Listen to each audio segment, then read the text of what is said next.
Hi అండి. ఇవి కనపడుతున్నయి ఏంటంటే పామాయిల్ మొక్కలు. ఇవి ఎకరానికొచ్చి 50 మొక్కల వరకు ఏస్తుంటారు. ఒక్కసారి ఏసామా ఈ పంటని 40 సంవత్సరాల వరకు దీని నుంచి దిగుబడి వస్తూనే ఉంటుంది. ఈ పామాయిల్ మొక్కలు పెట్టి 4 ఇయర్స్ అవుతుంది. అందుకని దిగుబడి స్టార్ట్ అయిపోయింది. గెలలు రావటం. పామాయిల్ మొక్కలకి చూడండి ఎంతెంత గ్యాప్ ఉందో. ఆ గ్యాప్‌లో గూడా అంతర పంటలు ఏస్తుంటారు. వాటికైతే ప్రభుత్వం సబ్సిడీ ఇస్తుంది. 80% వరకు ఇస్తుంది. ఇప్పుడు అంతంత గ్యాప్ ఉంది కదా మొక్కకి. వాటి వలన ఒక్కొక్కసారి ట్రాక్టర్ పెట్టి ఇలా దున్నేస్తుంటారు. వాటి వలన గూడా కింద వాటిని ఏర్లు వచ్చేస్తుంటాయి కదా! ఈ పామాయిల్ మొక్కలవి. అవి కట్ అయిపోతూ ఉంటాయి. అలా మొక్కలు ఏర్లు కట్ అయిపోతుంటాయి కదా! వాటి వలన ఏంటంటే దిగుబడి తగ్గిపోతుంది. గెలల సంఖ్య కూడా తగ్గిపోతుంది. చూడండి గెలలైతే మంచిగా స్టార్ట్ అయిపోయినాయి. ఇవి వచ్చేటప్పుడు వీటికి వాటర్ కూడా ఎప్పటికి సరిపోని ఇస్తూ ఉండాలి. ఈ అంతర పంటలు వేయడం వల్ల వాటికి ఇచ్చినప్పుడు వీటికి వాటర్ ఇవ్వడం వల్ల వీటికి నీళ్లు సరిపోవు. ఈ పామాయిల్ మొక్కలు చూసారు కదా చుట్టూ గుబురుగా అలా కింద వరకు ఉన్నాయి మట్టలు. వాటిని ఎక్కువగా ఉన్నాయని చెప్పి నరికేస్తుంటారు. ఆ నరకడం వల్ల ఒత్తిడికి గురయ్యి ఆ మొక్కకి ఆ మగ గెలలు వచ్చేస్తుంటాయి.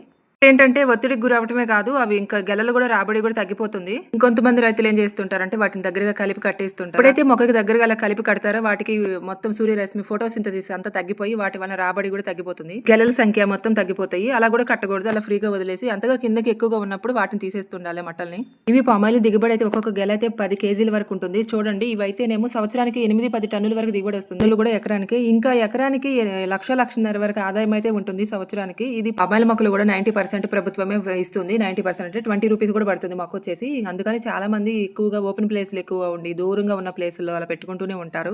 ఎందుకంటే ఈ పెట్టిన తర్వాత కూడా 40 ఇయర్స్ వరకునే వాటి రాబడి వస్తూనే ఉంటుంది. వీటి నుంచి ఆదాయము ఎక్కువ వీటికి సాగు చేసి ఎక్కువ వీటిని కలుపులు తీసుకుంటూ అంత శ్రమ కూడా పడాల్సిన అవసరం లేదు. అందుకని ఎక్కువ వీటిని పెట్టుకోవడం కూడా ఇష్టపడుతుంటారు. చూడండి గెల అయితే 10 కిలోలు ఉంటుంది. అలా మంచిగా తయారైపోయిందో. బయట కొనుక్కున్న చిప్స్ గానీ బిస్కెట్స్ గానీ బ్రెడ్ గానీ ప్రతిదీ పామాయిల్‌తో తయారు చేస్తుంటారు.